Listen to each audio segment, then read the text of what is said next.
తెలుగోడు అద్దరు కొట్టాడు. నితీష్ కుమార్ రెడ్డి 41 రన్స్ చేశాడు. Brilliant innings. ఇంకా హెజిల్వుడ్ అయితే 4 వికెట్లు తీశాడు. కోహ్లీ అలా అవుట్ కావడం చాలా బాధగా ఉంది.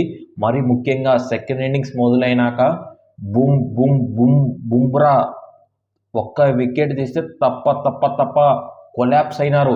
ఆస్ట్రేలియా వాళ్ళు ఏమైనా రూమ్లో ఏమైనా మర్చిపోయినారా? వస్తున్నారు వెళ్ళిపోతున్నారు. డే 1 స్టార్ట్ అయిపోయింది. ఫస్ట్ టాస్ గెలిచి ఇండియా బ్యాటింగ్ ఎంచుకుంది. కొన్ని మార్పులు చూసాం.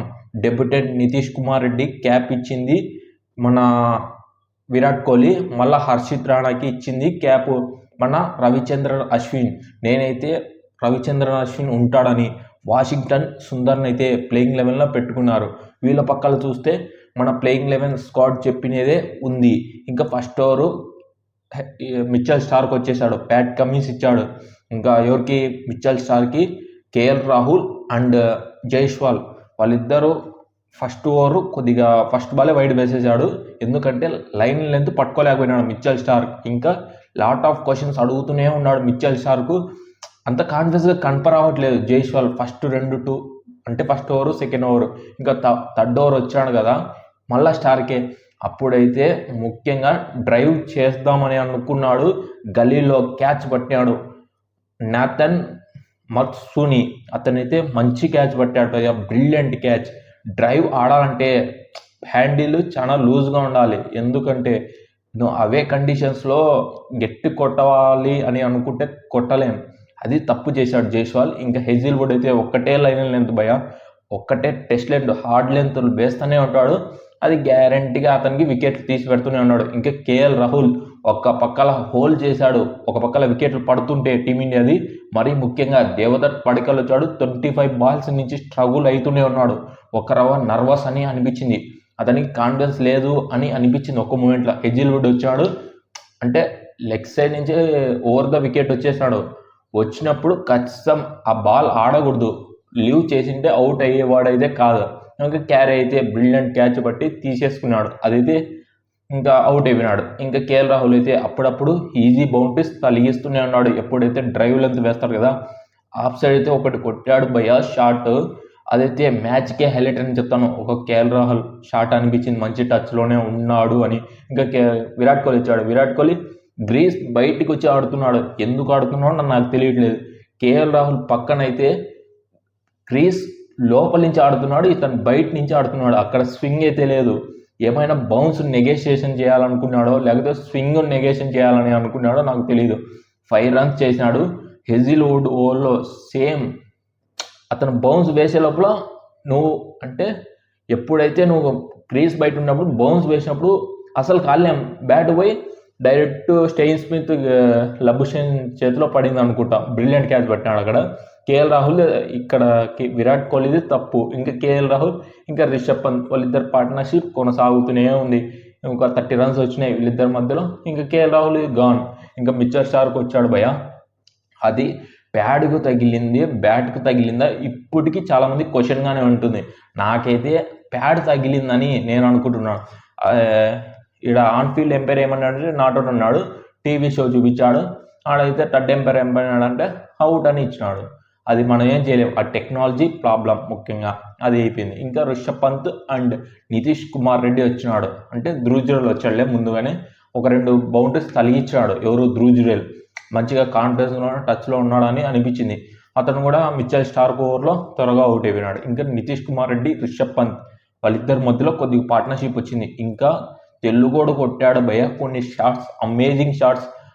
అంటే నేతన్లైన్కు గ్రీస్ బయటకు వచ్చి షాట్లు కొడుతుంటే అమేజింగ్ షాట్స్. 2 అయితే down the ground off side కొట్టింది. అంటే కవర్స్ ఉంటాయి కదా దానిపై నుంచి కొట్టాడు ఆన్ఫీల్డ్కి. Treat to watch. ఇంకా రివర్స్ స్వీప్స్ అయితే మామూలుగా కొట్టలేదు ఒకటి కొట్టడం అయితే ఒక ఎక్స్పీరియన్స్ పర్సన్ లాగా కొట్టాడు నితీష్ కుమార్ రెడ్డి. తెలుగోడు అంటే ఇలా ఆడినాడు. 41 రన్స్ చేశాడు 6 బాల్స్లో. మరి ముఖ్యంగా స్ట్రైక్ రేట్ 65 ఉంది. ఇంకా రిషబ్ పంత్ నేనేం తక్కువ కాదు. అతను కూడా ఒక 30 రన్స్ 7 రన్స్ చేశాడు నేతన్లైన్ ఓవర్లో.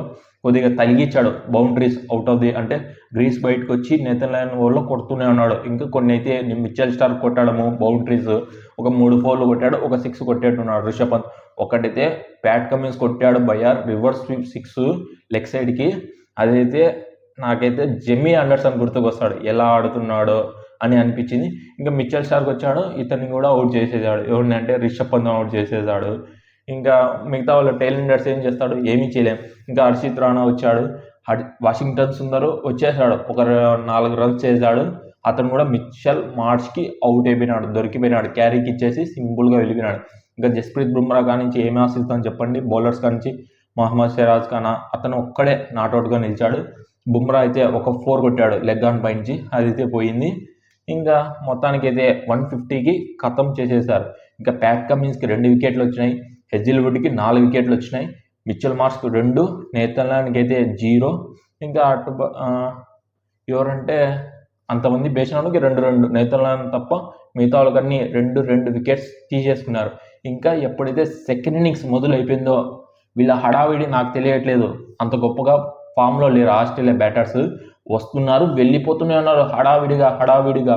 నేథన్ మెక్లెయిన్ అయితే మెక్స్వీని అతను చాలా మంచిగా అనుకున్నాడు అవుట్ కాకుండా ఆడదాము అని, కానీ బుమ్రా తెలివి ముందని నువ్వేం చేయలేవు. ఇంకా అట్టుపక్క ఎవరు దిగినాడు, ఇతను ఉస్మాన్ ఖవాజా అండ్ ఈ పిల్లోడు మెక్స్వీని, వాళ్ళిద్దరు దిగినారు. బుమ్రాతో మొదలు పెట్టాడు బుమ్రా అయితే ఫస్ట్ ఓవర్లో బ్రిలియంట్ స్పెల్ వేశాడు, చాలా క్వశ్చన్స్ అడుగుతూనే ఉన్నాడు. ఇంకా సెకండ్ ఓవర్ మహమ్మద్ సిరాజ్ కొద్దిగా ఫామ్లో లేడు అని అనిపించింది. థర్డ్ ఓవర్ వచ్చాడు బుమ్రా, ఇంకా మెక్స్వీనికి అయితే బ్రిలియంట్ బాల్ వేశాడు. ఇంకా క్యాచ్ అయితే బ్రిలియంట్ టేక్ చేశాడని చెప్పాలి. ముఖ్యంగా అయితే అట స్లిప్లో ఉంటాడు కదా ఎవరు, విరాట్ కోహ్లీ బ్రిలియంట్ క్యాచ్ పట్టాడు. ఇంకా ఇతను ఉన్నాడు కదా ఉస్మాన్ ఖవాజాకి అయితే ఇతను ఎవరు బుమ్రా ఖచ్చితంగా గెరాట వేశాడు వికెట్లకు. ఒకటే లైన్ స్టెంప్ లైన్కే వేస్తున్నాడు, ఖచ్చితం వికెట్ వస్తుంది అనిపించింది, వికెట్ గాన్. ఇంకా స్టెయిన్ స్మిత్ వచ్చాడు ఫస్ట్ బాల్ రాగానే ఏది వేయాలో ఇన్ స్వింగ్ ఖచ్చితంగా వేశాడు, వికెట్లు గెరాట్ చేసినాడు. అదైతే one of the best bowling అని చెప్తాను. బుమ్రా అయితే అంత గొప్పగా ఫామ్ అయితే లేడు. ఇంకా లబుషేన్ వచ్చినాడు కదా, అప్పుడే ఎప్పుడైతే బాల్ వేశాడు కదా Bumrah, in swing out swing అయ్యే వేస్తున్నాడు. వేసినప్పుడు అప్పుడైతే స్లిప్లో విరాట్ కోహ్లీ క్యాచ్ డ్రాప్ చేశాడు. ఒక కొద్దిసేపు ఉంటే ఖచ్చితం అవుట్ ఇచ్చేవాడే, కానీ కొద్దిసేపు క్యాచ్ పట్టి ఏ ఆనందంలో ముందుగానే అవుట్ అయిపోయినాడులే అని అనుకున్నారు అందరూ. అది క్యాచ్లో నుంచి కింద పడిపోయింది. అప్పుడైతే నాట్అవుట్ ఇచ్చేశాడు. ఇంకా ఎంపైర్ అతనే చెప్పేశాడు విరాట్ కోహ్లీ నాట్అవుట్ అని. అప్పటికే సెలబ్రేషన్స్ అన్నీ మొదలైపోయినాయి. ఇంకా ఫస్ట్ వికెట్ మెక్స్వీన్కి అయితే తీసుకో విరాట్ కోహ్లీ అని చెప్పినాడు, తీసుకున్నాడు. అది in front LBW guarantee out. Bumrah కూడా సంతోషంగా అయినాడు అప్పటికే. ఇంకా మిగతా వాళ్ళు ఎవరు వచ్చారు, లబుషేన్కి అయితే ఛాన్స్ దొరికింది కదా ఒక కనీసం అంటే 4 పరుగులు చేసినాడు, 52 బాల్ అడిగాడు ఆడుతూనే ఉన్నాడు, ఏదో పెద్ద ఫామ్లో ఉన్నాడు. ఈ పెడుతూ వికెట్లో అతనికి 100+ యావరేజ్ ఉంది, ఆ యూజ్ చేసుకోలేకపోయినాడు ఈ మ్యాచ్లో ముఖ్యంగా. మళ్ళీ వచ్చినాడు మహమ్మద్ సిరాజ్ అయితే బ్రిలియంట్గా ఇన్ స్వింగ్ వేశాడు, అవుట్ అయిపోయినాడు. ఇంకా క్యాచ్ గాన్. ఇంకా ఎప్పుడైతే మొదలైపోయిందో వీళ్ళ పతనం, ఇంకా ట్రావిస్ హెడ్ మిచెల్ మార్ష్ వాళ్ళిద్దరి మధ్యలో కొద్దిగా పార్ట్నర్షిప్ వస్తుంది అనుకున్నా. 2 బౌండరీస్ తగ్గించాడు మహమ్మద్ సిరాజ్ ఓవర్లో, హర్షిత్ రాణా ఓవర్లో. కానీ హర్షిత్ రాణా ఓవర్లో అయితే బ్రిలియంట్ అంటే ఎన్నికి పోయి ఆడినాడు. ఎప్పుడైతే ఎన్నికి పోయి ఆడుతావో ఖచ్చితంగా ఎవరైనా అవుట్ కావాల్సిందే. అప్పటికే బౌల్ అయిపోయినాడు, క్లియర్ బౌల్. ట్రావిస్ హెడ్ మంచిగా గౌతమ్ గంభీర్ ఎందుకు తెచ్చాడు అనేదానికి నిదర్శనం ఈ మ్యాచ్లో చూపించాడని నేను అనుకుంటున్నాను.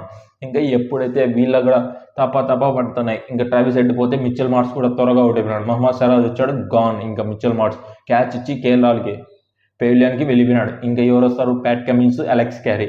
ఇంకా అలెక్స్ క్యారీ నిలబడున్నాడు, ఒక పక్కల హోల్డ్ చేసి పట్టుకున్నాడు. ప్యాట్ కమిన్స్ వచ్చాడు. ప్యాట్ కమిన్స్ రాగానే జస్ప్రీత్ బుమ్రా అటాక్ వచ్చాడు. వచ్చిన తర్వాత ఒక బాల్ 4 కొట్టాడు, 2వ బాల్ గాన్. ఇంకా Pat Cummins captain to captain wicket తీసేసుకున్నాడు, వెళ్ళిపోయినాడు. ఇంకా మిచెల్ స్టార్క్ వచ్చేసాడు. మిచెల్ స్టార్క్ లాస్ట్కి ఒక వికెట్ తీశాడు, ఒక 4 కొట్టాడు, అంటే మిడాన్ పై నుంచి తలపై నుంచి కొట్టాడు. అతను అలెక్స్ క్యారీ కూడా కొద్దిగా స్టేబుల్గా ఆడుతున్నాడు. 67 ఫర్ 7 వికెట్ లాస్ అయినాయి. మొత్తానికి టీమిండియా అయితే మంచి కమాండ్ సిచ్యువేషన్ ఉంది. ఇంకా ఆస్ట్రేలియా ఫుల్ ప్రెజర్లో ఉన్నారు. ఇది అయితే మ్యాచ్ 3 days లోపల ఖచ్చితంగా ఖతం అవుతుంది. ఖచ్చితంగా టీమిండియా అయితే గెలుస్తుందని నేను అనుకుంటున్నాను. మీకు ఎవరి పర్ఫార్మెన్స్ బాగుంది అని అనిపించిందో కామెంట్ బాక్స్లో కామెంట్ చేస్తే మరొక వీడియోతో మళ్ళీ కలుసుకుంటాను. Thank you.